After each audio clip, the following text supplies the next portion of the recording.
Nano ya komi on azo kanda te, mais nazali sou on azalaki te. Est-ce que sango azo gagné? Binonde boye biso on azo gagné. Est-ce que j'ai reçu dans ce travail? Binonde boye. Est-ce que la profession, j'ai donné le meilleur? Binonde boye bi. Nazala ko la mwasi ya bandi kolamba sika. Ache biloko na mesa. Binonde batu bokolia. Nde boko apprécier biloko tozolamba. Pas de commentaires. Nous avons de l'amour pour le pauvre.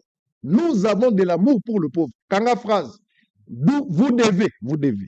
C'est un devoir, c'est une recommandation. Nous devons tous avoir de l'amour pour le pauvre, mais le respect pour les imbéciles. Il faut respecter les imbéciles, il faut aimer les pauvres. Pas de panique, pas de réponse, pas de réaction. Restez focus, c'est le travail. Ici, nous travaillons. Et puis, résultat, travail. Tant que la fin du mois, les autres, les 5. Nabusolo, so za ndekona sala nabusolo lelo ba futa ye. Donc mutu na ngala week-end yo sala na futa batu ndenge ni to sali ba calcul, lelo to futa batu na busolo. Une charge de 36 personnes qu'il faut amener. 36 familles. Oh bango nyonso baza batata mapango, locataire azate bango to batata mapango, baza na l'open de terre. Yango nde musala na ngai. Donc bana misala o bazotonga chef à répondre bana misala te. Je suis préoccupé. 36 personnes dans l'entreprise. Bango tout baza na charge ya management.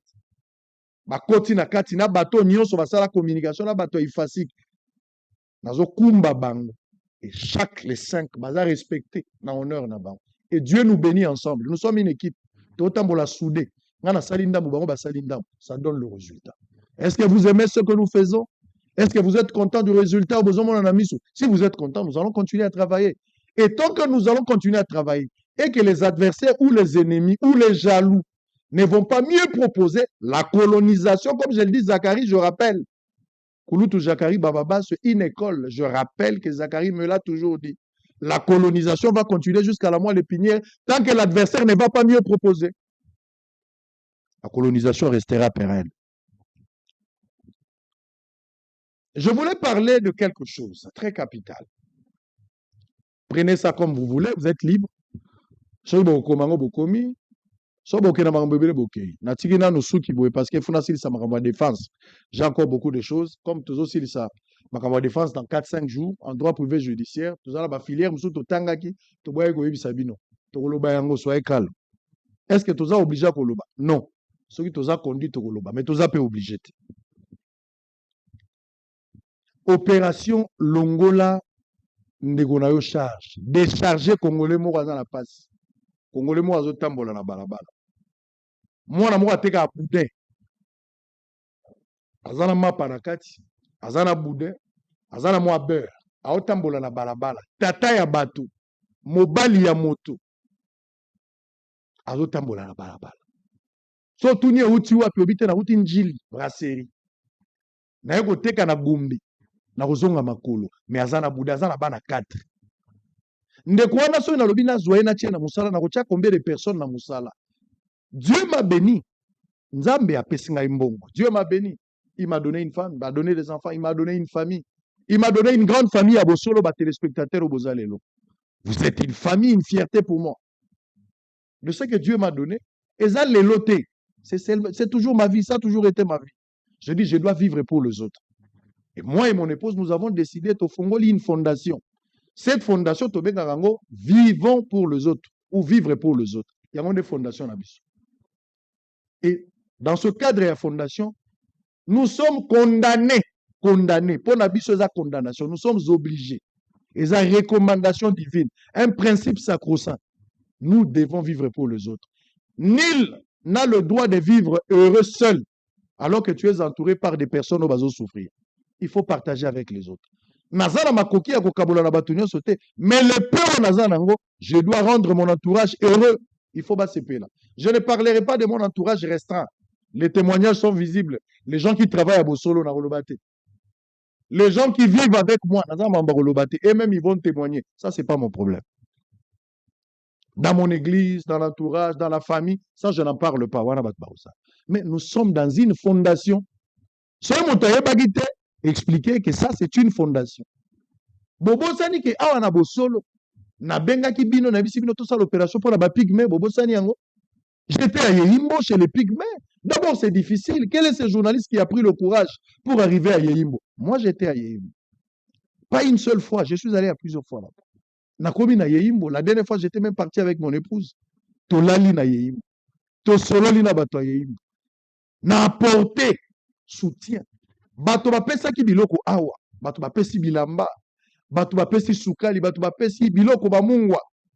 Et moi-même, nous sommes allés là-bas pour aider les autochtones na Yehimbo. Nous devons vivre pour ce genre. Nous sommes allés là-bas.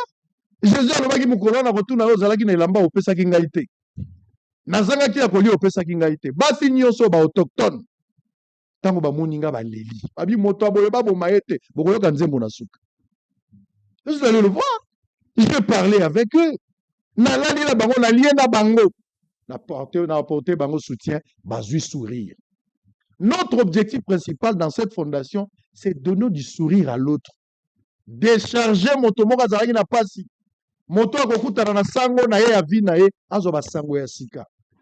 Kutana na sango na yo, vi na yo echange ozo makambo ya sika. Obeta lisolo ya sika po okutanaki na sango. Tobandi kosala ngo lelo te. J'ai été un peu partout. Bikoro, nazaka na Bikoro. Une fois naké na Bikoro.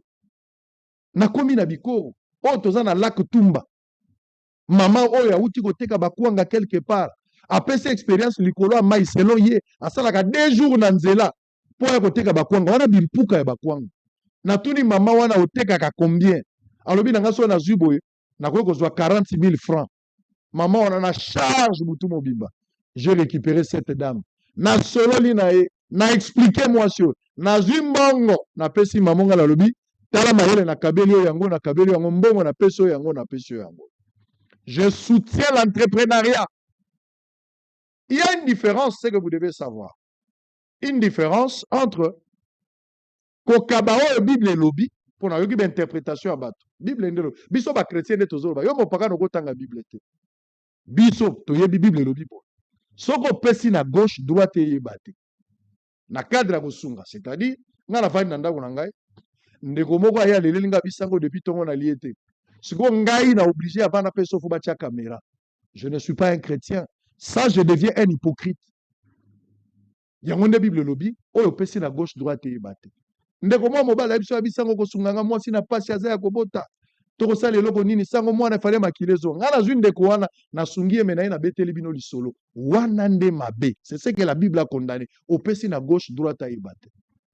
Bato nyonso tozo sunga na balabala na kati opération de charger ndeko. Moto atekaka mapa côté na bino azo nyokwama, azo tambola lokola mama oyo. Azo teka mapa na balabala. Bobola na ye ezali exposé na balabala. Pasi ya mama oyo ezomonana na balabala. Azala musala muso asalaka te. Bato ya moto bazoleka ye, bato ya mituka bazoleka, bato ya makolo pe bazoleka ye. Atiki bana na ndako. Moi j'étais en train de sortir. Nakuta na maman na tuni mama boni abi papa na za malamu. Abilipa no combien abilipa na nga 500. Outi wapi? Maman lobi na outi na telle commune. Nazoke na telle commune. Ah bon? Ozala bana combien apesi motango ya bana? Osalaka ndeni abite na tongo na longwaka nazokende boye na kende somba soki nazwi mapa boye na kende ngo na keteka nazongaka 21h. J'ai été touché. Nazwi décision ko décharger maman na longole charge. Maman zonga na ndako.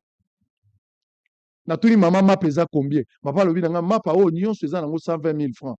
Mais nateki déjà ndambo na tikali à peu près na ba 90 000 francs. Na yebisi maman, na sepeli d'abord pour na courage. Mais na ngina pesa yo idée. Au lieu de kaka yo moko okoki ko gagner ebela bi papa mbongo ezate nga bingai nazali awa. Na sombi d'abord mapa wana nyonso na décharger maman. Comme conséquence maman zongi avant na ndako. Bano ba mona ke na 21h ba moni maman na 12h bana ba kobanga. Ba kanisa lokola maman ba yibi mbongo te sango nda longoli maman charge. Eloko liboso to longoli maman charge.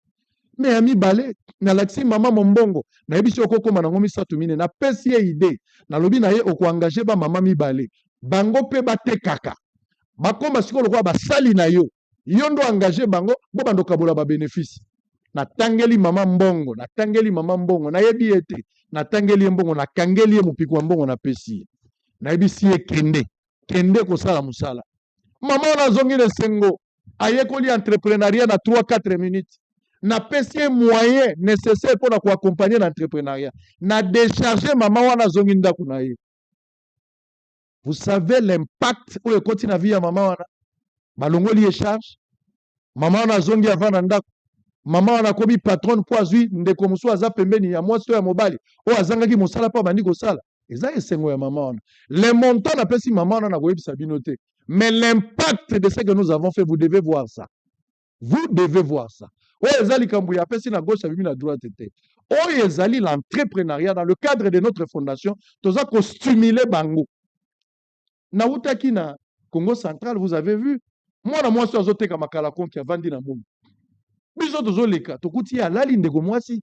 Boni mama, nga na yeka abona yeko vanda. Na tiki ye place azaki kolala, na yeka na vandi na kiti. Nga na vandi place wana ye pazola mukate.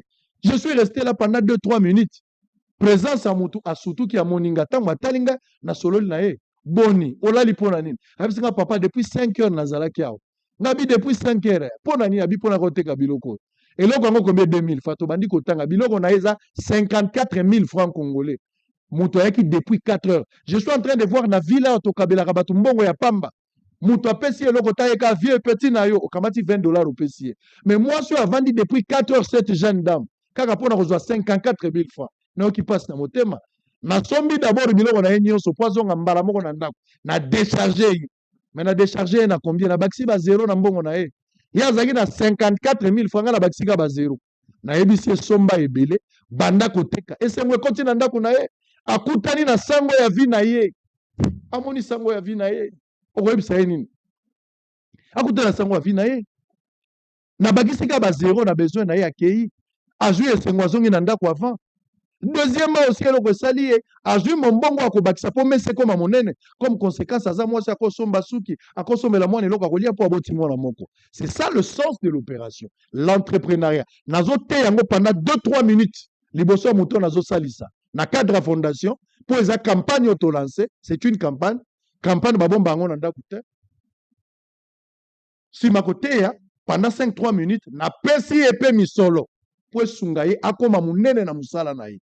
L'opération longola ndeko na yo charge. Soko zongoli ete ko simba te. C'était que vous devez savoir, mesdames et messieurs, tokolobela lisusu nani.